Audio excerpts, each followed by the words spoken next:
Hello students. आज की class में हम लोग डिस्कस करने वाले हैं क्लासरूम इंस्ट्रक्शन स्ट्रेटजीज। अगर हम इसको हिंदी में समझे तो हम कह सकते हैं कक्षा कक्ष में अनुदेशन की नीतियां। यानी क्लासरूम में पढ़ाते समय टीचर जब इंस्ट्रक्शन देता है, जब हम अनुदेशन देता है, जब बच्चों को कोई कमांड देता है पढ़ाने के लिए, तो उसकी क्या नीतियां होती हैं। यानी वो कौन कौन सी नीतियों या कौन कौन सी स्टाइल को वो अडॉप्ट करके बच्चों को पढ़ाने का काम करता है, हम इसी को इस आज की क्लास में देखने वाले हैं। तो बेटा यहाँ पे एक जो सबसे बड़ी बात ये है कि जो क्लास का जो एनवायरनमेंट होता है वो डायनामिक होता है ना, गतिशील होता है। गतिशील से मतलब क्या है, यहाँ पे टीचर और स्टूडेंट दोनों एक्टिव होते हैं। दोनों एक्टिव होके एक दूसरे से एक्शन और रिस्पॉन्स करते हैं, एक दूसरे से इंटरेक्शन करते हैं। ठीक है, एक दूसरे के प्रति वो क्रिया प्रक्रिया करते हैं जिससे उन्हें अधिगम होता है और टीचर अपनी टीचिंग कंप्लीट करता है। तो इसमें जो एक सबसे बड़ी मेन बात है बेटा कि जो क्लास में जितने भी स्टूडेंट्स होते हैं सबकी पर्सनालिटी अलग होती है, सबकी कैपेबिलिटी अलग होती है, सबकी मेंटल पावर अलग होती है, सबका फिजिकल साइकोलॉजिकल बैकग्राउंड अलग होता है। यानी कहने का मतलब ये है कि हर विद्यार्थी एक दूसरे से भिन्न होता है। ऐसी स्थिति में जो इफेक्टिव टीचर है, जो अच्छा टीचर है, उन सबकी जरूरतों को पूरा करने के लिए, सबको क्रिएटिव बनाने के लिए, सबकी लर्निंग आउटकम को एकम्प्लिश करने के लिए वो किसी एक शिक्षण नीति का प्रयोग नहीं कर सकता है ना। यानी किसी एक पर्टिकुलर रूल या पर्टिकुलर नियम या पर्टिकुलर गाइडेंस या पर्टिकुलर स्ट्रेटेजी के थ्रू वो क्लास में सारे बच्चों की जरूरतें पूरी नहीं कर सकता।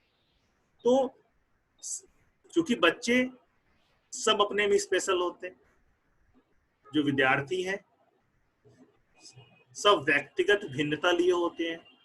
ठीक है ना, सब में सबके सारे इंडिविजुअल्स अपने में सबके बैकग्राउंड डिफरेंट होते हैं, सबके mental labour, personality, ability, capability, inspiration सब अलग होता है, मोटिवेशन सब कुछ अलग होता है। जितने भी साइकोलॉजिकल टर्म्स का नाम ले लें वे सब एक दूसरे से अलग अलग होता है। तो सारे बच्चों को एक साथ उनके मंजिल तक पहुंचाने के लिए या उनको नॉलेज देने के लिए या उनकी ज्ञान में वृद्धि करने के लिए, या हम कह सकते हैं कि लर्निंग आउटकम्स को एकम्प्लिश करने के लिए, इसको पूरा करने के लिए उसे कई शिक्षण नीतियों की आवश्यकता होती है।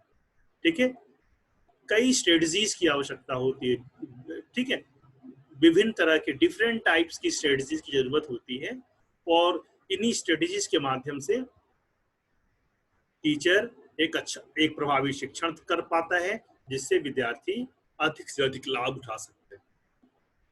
ठीक है, अब सबसे बड़ी बात बेटे, जो सबसे बड़ी प्रॉब्लम यहाँ पे प्रॉब्लम ये है कि आप एक्सपीरियंस टीचर हो या न्यू कमर्स हो, आप नए शिक्षक हो या बहुत ही पुराने अनुभवी शिक्षक हो, लेकिन ये निश्चित करना कि कौन सी वाली स्ट्रेटजी हमारी क्लास के लिए अच्छी होगी, ये एक बहुत ही टफ टास्क है। इसको डिसाइड करना बड़ा मुश्किल होता है।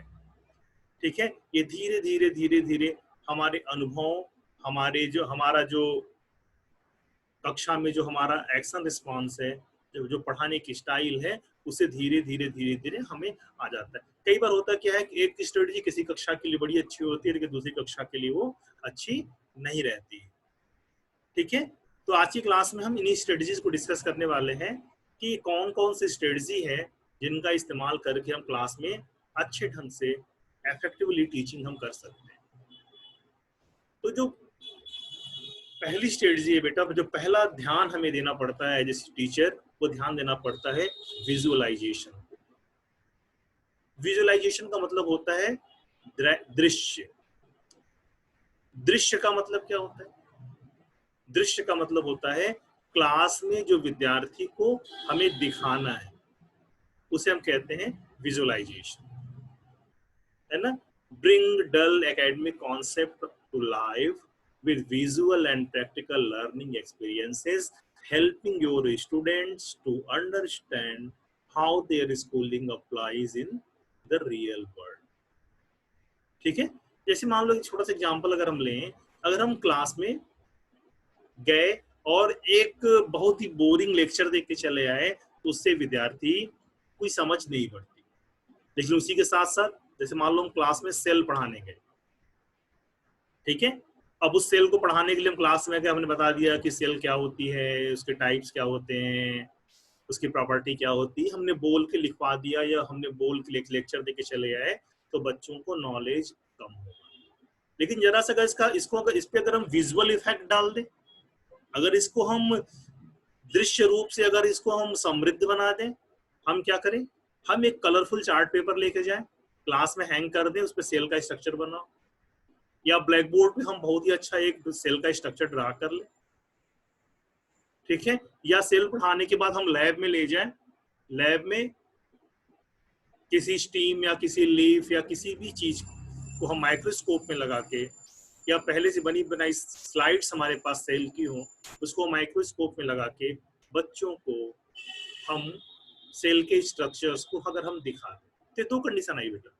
एक कंडीशन आया जहां पे हमने केवल और केवल हमने लिखने या बोलने का काम किया, दूसरे जगह हमने उसमें क्या किया, विजुअलाइजेशन हमने किया, हमने एक नीति बनाई कि हम जो भी साइंस में हम जो भी चीजें पढ़ाएंगे उसमें विजुअल इफेक्ट देंगे, है ना, यानी उसमें हम उन चीजों को अच्छे से दिखाने का भी काम करेंगे। तो इससे क्या होगा, जब हम दृश्य दिखाएंगे तो क्या होगा, बच्चे व्यवहारिक अनुभव प्राप्त करेंगे, बच्चे जब उसको प्रैक्टिकली जब उस चीज को देखेंगे तो उसे अपने ओरिजिनल लाइफ, जो उनकी वास्तविक दुनिया है, उससे कनेक्ट कर लेंगे और वो सेल को अच्छे से समझ जाएंगे, है ना। तो ये इसकी पहली स्ट्रेटजी हुई कि एज ए साइंस टीचर या एज ए टीचर हम कुछ भी पढ़ाएं तो अगर उसमें जहां तक हो सके अगर हम उसमें विजुअल इफेक्ट डाल दें, है ना, उसके हम दृश्य या उसके प्रैक्टिकल लर्निंग एक्सपीरियंसेस को साथ में अगर हम जोड़ दें,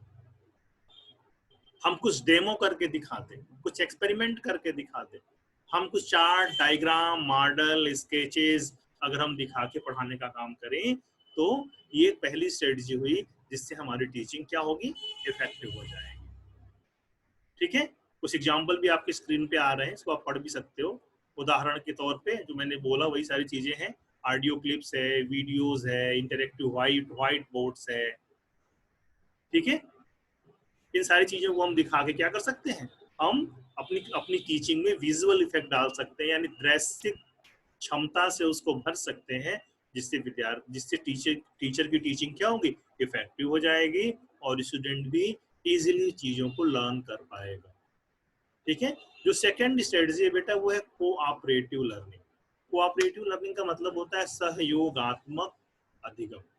सहयोगात्मक अधिगम का मतलब क्या होगा, सहयोगात्मक अधिगम का मतलब होता है कि हम क्लास को अपने छोटे छोटे पार्ट में डिवाइड कर लें और वो जो छोटे छोटे स्टूडेंट्स के जो ग्रुप्स हैं वो ग्रुप्स कुछ इस तरह की एक्टिविटी करें जिसमें वो एक दूसरे का को सपोर्ट करें और सपोर्ट करके साथ साथ सारे विद्यार्थी एक दूसरे की क्षमता का लाभ उठाकर वो वहां पे सीख सके।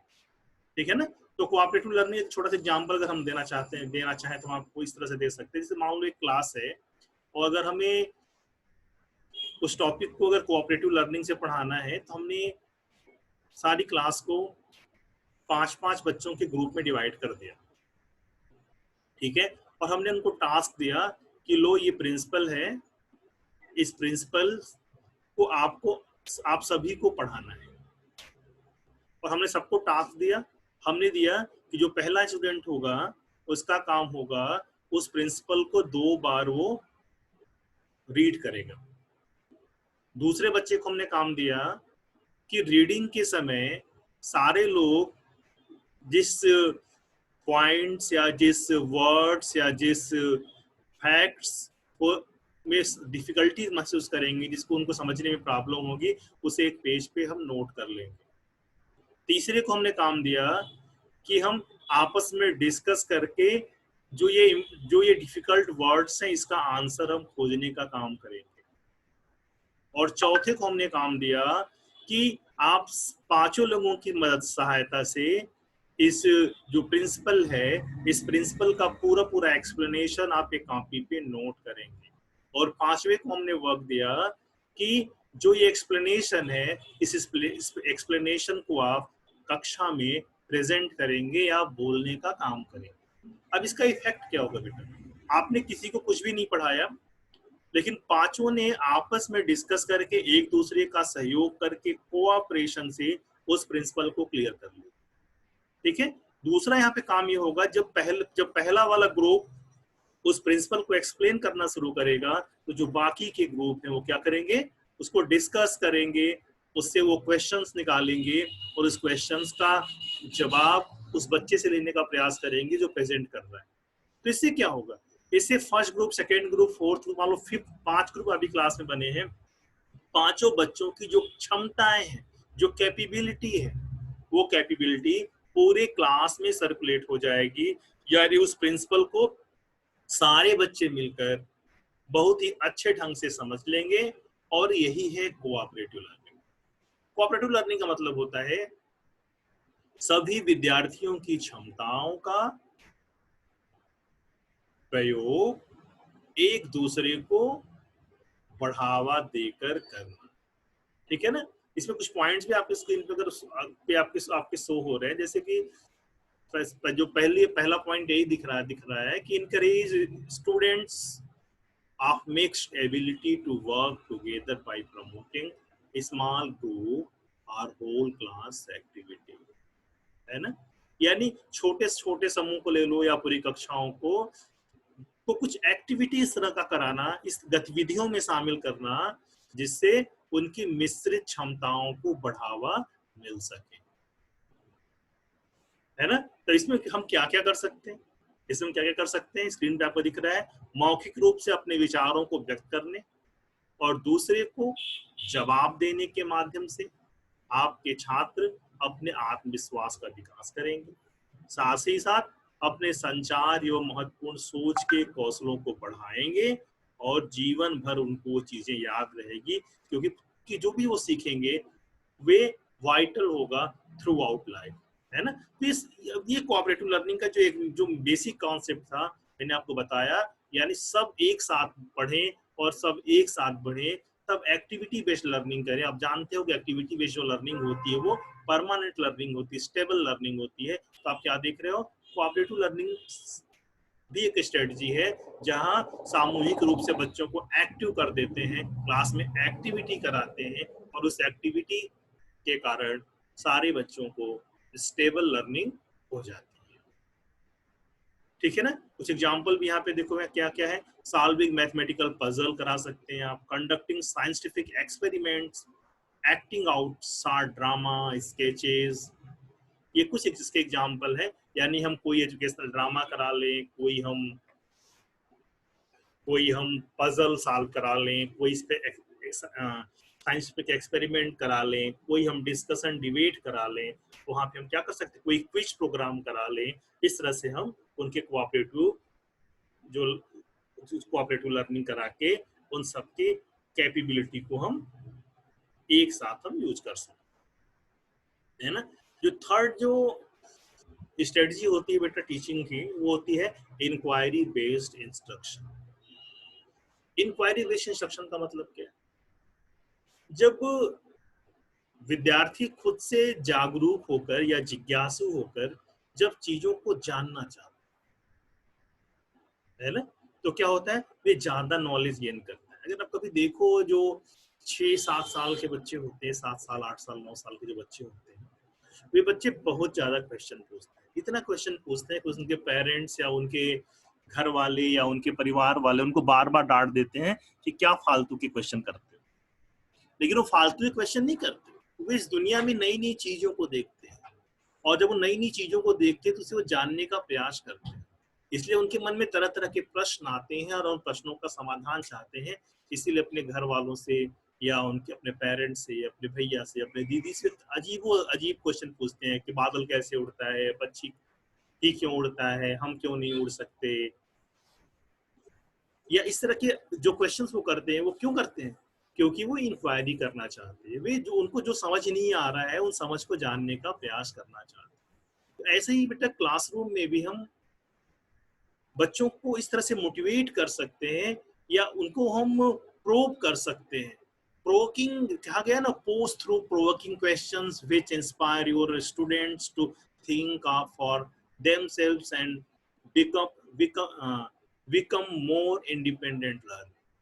यानी हमें बच्चों को बच्चों के विचारों को उरेदने के लिए, है ना, ऐसे प्रश्नों को पूछना चाहिए जिससे बच्चे खुद के से सोचने और सीखने के लिए अभिप्रेरित हो सके। ठीक है ना, ऐसे क्वेश्चंस को हम क्या बोलते हैं, इंक्वायरी बेस्ड क्वेश्चन। ये इंक्वायरी बेस्ड क्वेश्चन बेटा दोनों साइड से हो सकता है, लर्नर की साइड से भी हो सकता है और टीचर के साइड से भी हो सकता है। टीचर जब उनसे कोई प्रश्न पूछता है बार बार, या क्लास में थोड़ा सा पढ़ाया कोई क्वेश्चन पूछ लिया, ठीक है, तो उससे क्या होता है, उससे विद्यार्थी सोचने पे क्लास में मजबूर हो जाता है। जब सोचने पे मजबूर हो जाता है तो वो अधिक से अधिक स्वतंत्र रूप से सीखने के लिए अभिप्रेरित हो जाता है।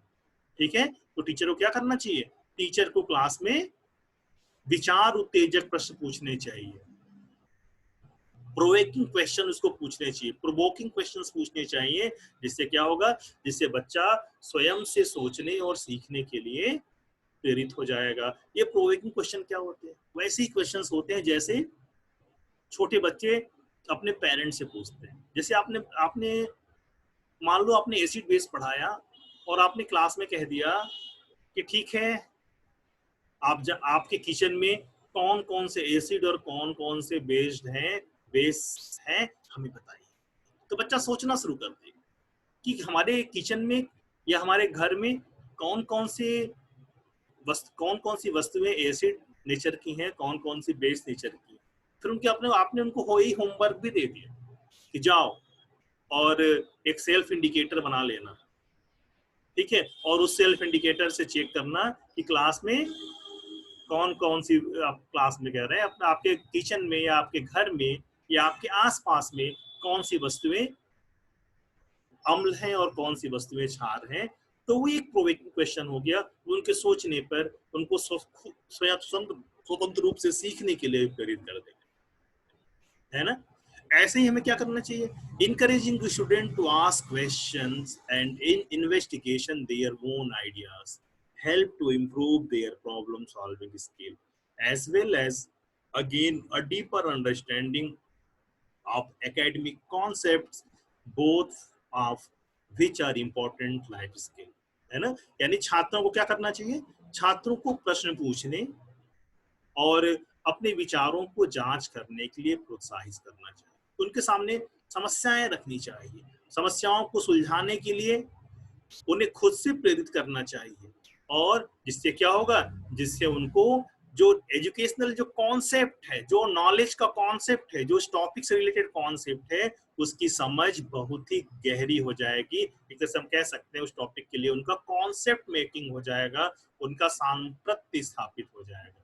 ठीक है, तो ये इंक्वायरी बेस्ड क्वेश्चन टीचर करता है बच्चों को प्रोवोक करने के लिए, और स्टूडेंट्स करता है अपने विचारों, अपनी सोच की जांच करने के लिए, समस्याओं के समाधान करने के लिए वो टीचर से भी क्वेश्चन करता है। अभी जो नेक्स्ट क्लासेस आपकी होंगी उसमें हम एक सचमैन इंक्वायरी मॉडल पढ़ाएंगे, वहाँ तो पूरा का पूरा मॉडल इंक्वायरी बेस्ड इंस्ट्रक्शन पे ही से ही रिलेटेड है, तो वहाँ ये चीजें और क्लियर समझ में आ जाएंगी। अभी सिर्फ इतना ही समझ लीजिए आप, इंक्वायरी बेस्ड इंस्ट्रक्शन का मतलब है उत्तेजना पूर्व प्रश्न पूछकर बच्चों को खुद से सीखने, स्वयं से सोचने के लिए मोटिवेट करने का काम ही ये इंक्वायरी बेस्ड क्वेश्चन करता है। ठीक है, अब जैसे मान लो कुछ एग्जांपल भी यहाँ दिए गए, कुछ क्वेश्चंस के भी एग्जांपल यहाँ पे दिए हैं। जैसे मान लो अगर इंक्वायरीज कैन बी साइंस और मैथ्स बेस्ड, मान लो अगर हम साइंस और मैथ्स पढ़ाने वाले हैं तो क्वेश्चन कर सकते हैं, why does my shadow change size, यानी हमारी परछाई अपना आकार क्यों बदल देती है। अब बच्चा सोच के मजबूर हो जाएगा, वो अपनी परछाई पहले से देखा हुआ है ना, जब वो घर में जाएगा तो कभी लाइट के आगे पीछे दौड़ के दिखेगा कि मेरी साइज छोटी हो रही है, मेरे मेरे परछाई की साइज बड़ी हो रही है, तो क्यों छोटी बड़ी हो रही है, ये इस पे दिमाग लगाएगा, ये इस तरह से वो सोचने का काम करेगा। हम ऐसे भी क्वेश्चन पूछ सकते हैं कि दो अगर ऑड नंबर को आपस में हम जोड़ देते हैं तो इवन नंबर हमेशा क्यों मिलता है, अगर हम 1+3 करें तो हमेशा 4 क्यों आता है, यानी 2 ऑड नंबर का सम इवन नंबर क्यों होता है ना। अगर हमको सब्जेक्टिव क्वेश्चन पूछना है तो हम किसी भी टॉपिक से रिलेटेड कह सकते हैं कि एक्सप्रेस देयर यूनिक व्यूज, यानी आप इस पर्टिकुलर टॉपिक के लिए आप क्या सोचते हो ये बताओ, आप क्या जानते हो ये बताओ, ठीक है। आपको कोई राइम याद है क्या, या आपको कोई कविता आती है क्या, सुना के बताओ। यानी कहने का मतलब क्या है, ये प्रोवोकिंग क्वेश्चन है, ये उत्तेजना परक क्वेश्चन है। इस तरह के क्वेश्चंस को पूछकर हम बच्चों को सोचने के लिए हम विवश कर सकते हैं, ठीक है। अब जो फोर्थ जो यहाँ पे स्ट्रेटजी होती है बेटा, वो होती है डिफरेंशिएशन। डिफरेंशिएशन का मतलब होता है अलग अलग करना, ठीक है। तो यहाँ पे ये कहा गया, differentiate your teaching bye allocating tasks based on students' abilities to ensure no one get left behind। यानी बच्चों की जो क्षमताएं हैं, जो उनकी कैपेबिलिटी है ना, उस कैपेबिलिटी या जो उनकी एबिलिटी है, उस एबिलिटी के आधार पर उन्हें तरह तरह के टास्क डिवाइड करना। आप अच्छी तरीके से जानते हो कि क्लास में सारे सारे के सारे बच्चे अच्छे सिंगर नहीं हो सकते, सारे क्लास के बच्चे अच्छे पोएट नहीं हो सकते, या अच्छे प्लेयर नहीं हो सकते, ठीक है। यानी क्या है, सबकी एबिलिटी अलग अलग है। तो डिफरेंशिएशन ये कहता है कि टीचर को क्या चाहिए, टीचर एलोकेट करे, टीचर क्या करे, टीचर उनकी क्षमताओं के आधार पर उनको अलग अलग कार्यों को बांटे, है ना, बांटकर, और ये भी निश्चित करें कि कोई भी विद्यार्थी छूटने ना पाए। क्यों, क्योंकि हमको हमें सारे बच्चों को क्या करना है, मल्टी डायमेंशनल डेवलपमेंट करना है सारे बच्चों का। तो इसके लिए हमें क्या करना पड़ेगा, हम इसके लिए करना पड़ेगा कि बच्चों की क्षमताओं के आधार पर हम उन्हें अलग अलग करें, और ये ध्यान दें कि कोई भी विद्यार्थी छूटने ना पाए, यानी सारे के सारे बच्चे एक्टिविटी में या कार्यों में या जो एजुकेशनल वर्क्स है उस वर्क्स में इन्वॉल्व हो जाए, ठीक है। तो ये डिफरेंशिएशन का मतलब होता है। डिफरेंशिएशन का मतलब होता है बच्चों की क्षमताओं को पहचान कर उन्हें उनकी क्षमता के आधार पर अलग अलग टास्क देना, यानी अलग अलग काम करने के लिए उनको प्रोत्साहित करना, ये डिफरेंशिएशन का मतलब होता है, ठीक है। Assigning classroom activity according to students unique learning need mean individuals with higher academic capabilities are stretched and those who are struggling get the appropriate support। यानी कहने का मतलब ये है कि विद्यार्थियों की सीखने की जरूरत क्या है, आपके इंडिविजुअली आपके किस विद्यार्थी को कहाँ प्रॉब्लम हो रही है, एक्चुअल उसे उसकी नीड क्या है, इस नीड को पहचान कर उन्हें यूनिक सपोर्ट या यूनिक लर्निंग या उनके जो स्पेसिफिक नीड्स है बेटा, उस नीड्स को पूरा करने के लिए उन्हें सपोर्ट करना, ठीक है।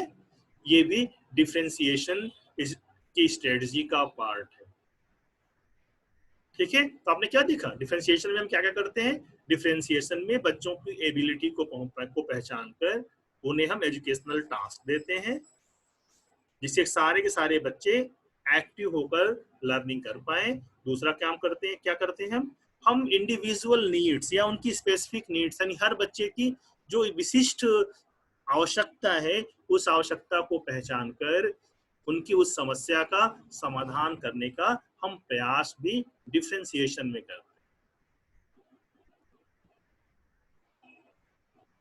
ठीक है। क्योंकि मैंने भी कुछ देर पहले भी बताया था कि हर बच्चा अपने में स्पेशल होता है, सबकी अपनी अलग नीड होती है, सबकी अपनी अलग क्वालिटी होती है। तो जिस बच्चे की जो आवश्यकता, जैसे देखो किसी डॉक्टर के पास अगर 10 पेशेंट पहुंच गए फिजिशियन के पास, आप देखोगे 10 को 10 तरह के रोग, किसी को जुकाम होगा, किसी को खांसी होगी, किसी को कोचिंग होगी, किसी को जो है पेन हो रहा होगा, तो डॉक्टर क्या करता है, उनकी नीड के हिसाब से उनको मेडिसिन देता है, उनको दवाई देता है। ठीक उसी प्रकार से टीचर भी ऐसा ही करता है। ये जो आपकी ये स्ट्रेटजी है, डिफरेंशिएटिंग वाली स्ट्रेटजी है, उस स्ट्रेटजी का यही मतलब है। ठीक है, अब इस काम को हम कैसे अंजाम दें? इस काम को अंजाम करने के लिए क्या करना पड़ेगा, हम एक वर्कशीट बनाएं। उस वर्कशीट से हम ग्रुप डिवाइड कर लें कि पर्टिकुलर किन किन बच्चों को किन किन कौन कौन सी कॉम्प्लिसिटी है, यानी किसको कौन कौन सी समस्या है, उस समस्या के हिसाब से उनके हम अलग अलग छोटे छोटे ग्रुप बना लें और उस ग्रुप के आधार पर हम उनकी समस्याओं का समाधान करें। ठीक है, और इसके लिए हम कई तरह के शैक्षिक उपकरणों का भी प्रयोग हम कर सकते हैं। अब जो फिफ्थ पार्ट है बेटा, इसका जो पश्चिमी स्ट्रेटजी है, वो स्ट्रेटजी है टेक्नोलॉजी इन द क्लासरूम। यानी आपकी कक्षा में पढ़ाते समय आप कौन कौन सी टेक्नोलॉजी का इस्तेमाल करते हैं, है ना, कौन कौन सी आप प्रौद्योगिकी का इस्तेमाल करते हैं। दो वर्ड है इसमें बेटा, इसमें दो वर्ड है, teaching in technology and teaching technology. Teaching technology का मतलब होता है जो भी हम स्ट्रेटजी या चीजें पढ़ रहे हैं, यानी पढ़ाने की तकनीक क्या है, पढ़ाने के का विज्ञान क्या है, वो टीचिंग टेक्नोलॉजी हो गई। अगर हम बात करें टेक्नोलॉजी इन टीचिंग, यानी क्लासरूम में टीचिंग करते समय हम प्रौद्योगिकी या साइंस या उसका हम कैसे यूज कर पा रहे हैं, है ना। तो टेक्नोलॉजी इन क्लासरूम का मतलब भी यहाँ पे हुआ कि आप अपनी क्लासरूम में कौन कौन सी टेक्नोलॉजी यूज कर रहे हैं। अब इस टेक्नोलॉजी का मतलब क्या हुआ, टेक्नोलॉजी का मतलब ये है बेटा कि पढ़ाने के लिए आजकल ढेर सारे मशीनों का इस्तेमाल किया जाता है ना। इन मशीनों को हार्डवेयर और सॉफ्टवेयर अप्रोच के हिसाब से हम पढ़ेंगे अभी आगे की क्लासे में, लेकिन अभी हम ये आपको फॉर्मल वे में बता दें कि कौन कौन सी मशीन है जिससे हम क्लास में पढ़ा सकते हैं। आप देखो, प्रोजेक्टर्स है, ठीक है, टेप रिकॉर्डर है, साउंड इक्विपमेंट्स हैं, कंप्यूटर्स हैं, ठीक है, OHP प्रोजेक्टर्स हैं, स्लाइड प्रोजेक्टर्स हैं, white board, flannel board, magnetic boards, digital boards, EPDI scope, magic lantern, DVD, CD, television, internet, ये सारी वो टेक्नोलॉजिकल इक्विपमेंट्स हैं जिनका इस्तेमाल करके हम कक्षा में अच्छे से हम पढ़ा सकते हैं। और आजकल एक बहुत ही यूजफुल डिवाइस आपके पास, आप सभी के पास है, जिसका नाम है मोबाइल। और मोबाइल का भी इस्तेमाल करके हम जो है टेक्नोलॉजी का यूज करके हम पढ़ा सकते हैं। ठीक है, जो आपकी ऑनलाइन क्लासेस चल रही हैं या जो आपका यूट्यूब पे वीडियो लोड हो रहा है या फिर जो आप स्लाइड शेयर से जो स्लाइड्स पा जाते हैं, ठीक है, या ढेर सारे साइंक्रोनस और असाइंक्रोनस प्लेटफॉर्म्स हैं पढ़ाई के, ढेर सारे हैं, ढेर सारे जो है ये लर्निंग मैनेजमेंट सिस्टम्स आ गए हैं, LMS आ गए हैं। ये सब क्या है, ये सब क्लासरूम में टेक्नोलॉजी का यूज है। ठीक है, तो एक अच्छे टीचर के रूप में हमें सोचना चाहिए कि हम अपनी कक्षा को, अपनी क्लास को इंटरैक्टिव बनाने के लिए या इफेक्टिव बनाने के लिए हम किस किस प्रौद्योगिकी का कब, कहाँ और हम कैसे इसका प्रयोग कर सकते हैं, इन सारी चीजों का विचार करके कक्षा में इनका समुचित प्रयोग करके हम अपनी टीचिंग को इफेक्टिव बना सकते हैं। ठीक है, जिसका यूज हम अपनी मेन टीचिंग के लिए भी कर सकते हैं, हम सपोर्ट में भी कर सकते हैं। हम जहाँ पे पहले हम ब्लैक बोर्ड पे कोई स्ट्रक्चर्स बनाते थे, उस स्ट्रक्चर की इमेज, उसकी पिक्चर, उसके उसके एनिमेशंस या उसकी वीडियोज हम बच्चों को दिखाकर आसानी से हम पढ़ा सकते हैं। आजकल तो असाइनमेंट्स देने में भी हम टेक्नोलॉजी का यूज करते हैं, है ना। हम क्विजेस भी टेक्नोलॉजी के थ्रू कराते हैं। ठीक है। तो ये सारी चीजें हम जो टेक्नोलॉजी का यूज है पढ़ाई में या असेसमेंट में या लर्निंग में, ठीक है, इन सारी चीजों का जो इस्तेमाल करना है या पढ़ाना है, इसका समुचित उपयोग करना, ये इस स्ट्रेटजी का पार्ट है जिसका नाम है टेक्नोलॉजी इन द क्लासरूम, यानी कक्षा में तकनीकी प्रयोग।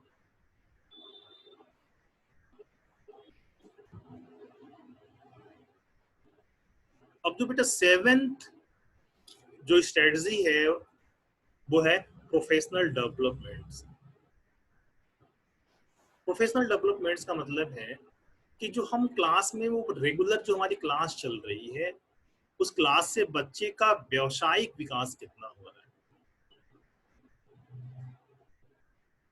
ठीक है।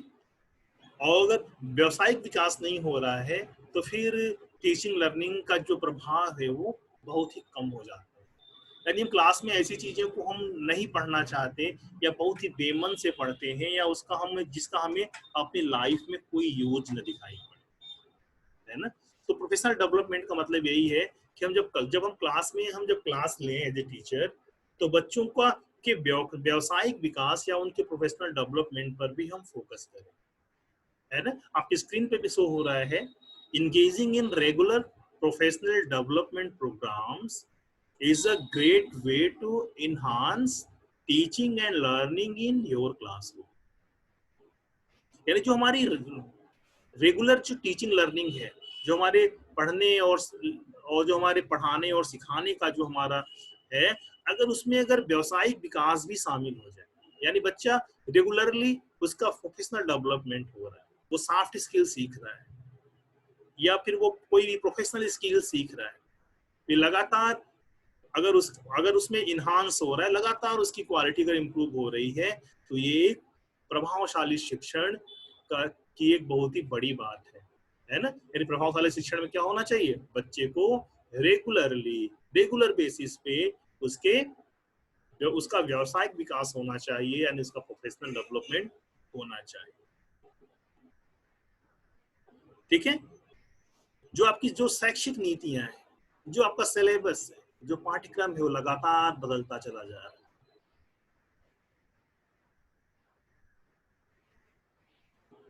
और जो ये लगातार जो चेंज हो रहा है, ये चेंज इसीलिए हो रहा है कि हम स्टूडेंट्स को कितना प्रोफेशनली हम तैयार कर पाते हैं, यानी जो रोजगार परक जो शिक्षा है, ठीक है, वो हम किस प्रकार से बच्चों को दे पा रहे हैं, ये सारा का सारा फोकस आज की जो नई शिक्षा नीति है, जो नई शिक्षा नीति 2020 आई हुई है, 2020 आई है, 2020 आई हुई है, उसका भी यही है कि हम अपनी जो हमारे जो ट्रेडिशनल जो हमारी टीचिंग स्टाइल है, उसको हम प्रोफेशनल हम कैसे बनाएं, ठीक है। तो हमारी टीचिंग कैसे होनी चाहिए, उस टीचिंग से बच्चों का रेगुलर बेसिस पे प्रोफेशनल डेवलपमेंट भी होना चाहिए, ठीक है। एक प्रभावी शिक्षक बनना एक चुनौती है, ठीक है, क्योंकि प्रत्येक विद्यार्थी कैसा है, अपने में अद्वितीय है, अपने में यूनिक है, और उस यूनिक स्टूडेंट्स की एक्चुअल नीड को हमें ही आइडेंटिफाई करना है, हमें ही पहचानना है, और उसकी जरूरत, उसकी आवश्यकताओं को जब हम आसानी से सहजता से पूरा कर पाते हैं, तभी सही रूपों में एक अच्छा शिक्षण हो पाता है। तो ये बेटा 7 पॉइंट्स आपको बताए गए, अगर इन 7 चीजों को हम अपने टीचिंग में डाल लें, तो हमारा हमारा जो शिक्षण है वो निश्चित रूप से प्रभावपूर्ण हो जाएगा, प्रभावशाली हम शिक्षण करने वाले हो जाएंगे, और हम एक आइडियल टीचर हम बन पाएंगे। एक बार फिर से रिकॉल करा दें, ये 7 चीजें हैं क्या, ये 7 चीजें क्या क्या है, प्रोफेशनल डेवलपमेंट, बिहेवियरल मैनेजमेंट,